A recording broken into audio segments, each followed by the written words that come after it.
आज दिन 2 है और आज मेरा शुरू हो रहा है अयोध्या कांड। ये अभी चल रहा है दोहा नंबर 141।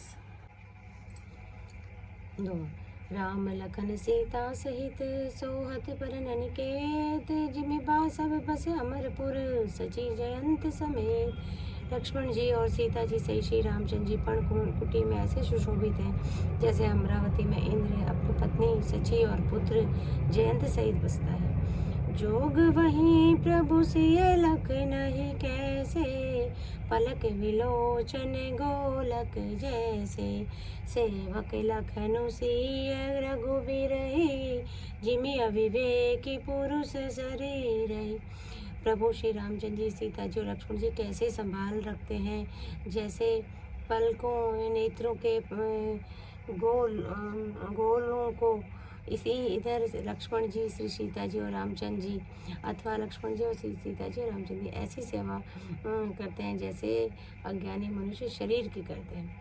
ऐ विधि प्रभु बन बसहि सुखारी, खग मृग सुर तापस हितकारी। कहूँ राम बनो गवनु सुहावा, सुनहु सुमंत्र अवध जिमि आवा। पक्षी पशु देवता और तपस्वियों हितकारी प्रभु इस प्रकार सुखपूर्वक वन में निवास कर रहे हैं। तुलसीदास जी कहते हैं, मैंने श्री रामचंद्र जी का सुंदर आगमन कहा है। अब जिस तरह सुमंत्र अयोध्या में आए वह सब कथा सुनो।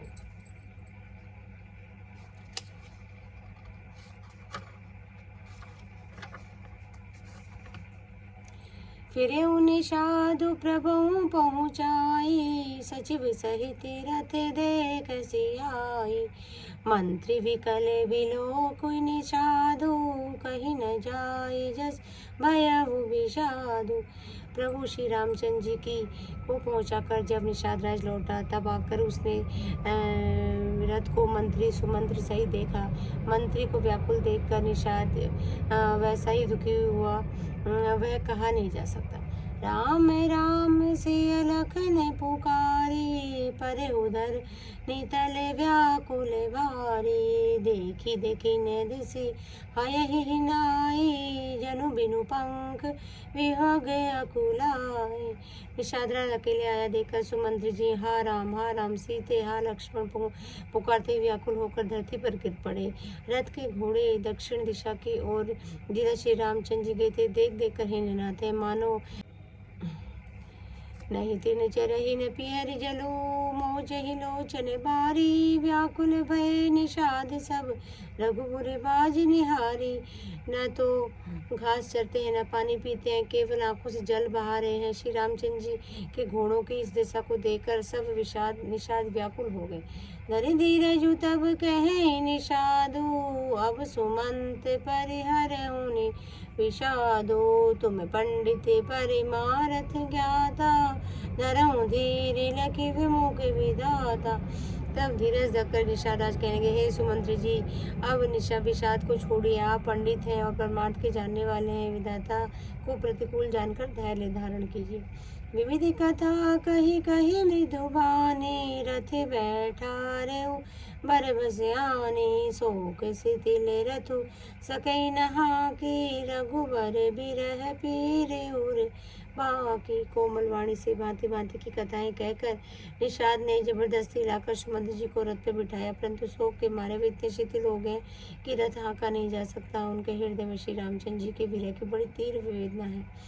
चरे फरहि मग चलहि न घोरे, बन मृग मन हुआ निरथ जोरे। अड़ुकी परहि फिरि हे रहि पीछे, राम वियोगी विकल दुख दीजे। घोड़े तड़पते और रास्ते पर नहीं चलते, मानो जंगली पशु लाकर रथ में जोता दिए हों। वे श्री रामचंद्र जी के वियोगी घोड़े कभी ठोकर खाकर गिर पड़ते हैं, कभी घूमकर पीछे की ओर देखने लगते हुए तीक्ष्ण दुख से व्याकुल हैं। जो कहे राम लखनु बैदेही करहि करहि ते हे रहे तेहि बाज भी रह गति कही किमि जाति बिनु मनि फनिक विकल जही भांति। जो कोई राम लक्ष्मण या जानकी जी का नाम ले लेता है, घोड़े हिनहिनाकर उसकी ओर प्यार से देखने लगते हैं। घोड़ों की विरह दशा कैसे कही जा सकती है, वे ऐसे व्याकुल है जैसे मणि के बिना श्याम व्याकुल होता है। भयो निषाद विषाद बस देखते सचिव तुरंग बोले सुसेवक चारि तब दिए सारथी संग। जय श्री राम रे प्रभु राम, जय श्री राम।